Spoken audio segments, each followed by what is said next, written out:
بسم اللہ الرحمن الرحیم۔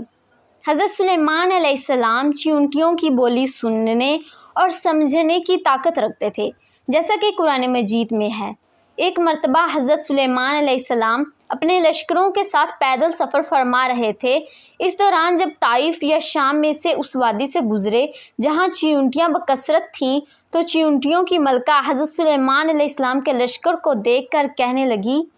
اے چیونٹیوں، اپنے گھروں میں داخل ہو جاؤ، کہیں سلیمان اور ان کے لشکر بے خبری میں تمہیں کچل نہ ڈالیں۔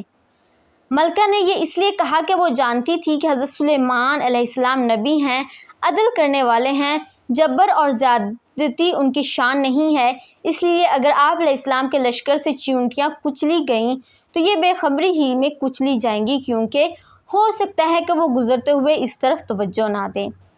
حضرت سلیمان علیہ السلام نے چیونٹی کی یہ بات 3 میل دور سے ہی سن لی، تو آپ علیہ السلام کے چیونٹیوں کی حفاظت، ان کی ضروریات کی تدبیر اور چیونٹیوں کو نصیحت کرنے پر تعجب کرتے ہوئے مسکرا کر ہنس پڑے اور بارگاہ الہی میں عرض کی، اے میرے رب، مجھے توفیق دے کہ میں تیرے اس احسان کا شکر ادا کروں جو تو نے مجھ پر اور میرے ماں باپ پر کیا، اور مجھے توفیق دے کہ میں وہ نیک کام کروں جس پر تو راضی ہو، اور مجھے اپنی رحمت سے اپنے ان بندوں میں شامل کر جو تیرے خاص قرب کے لائق ہیں۔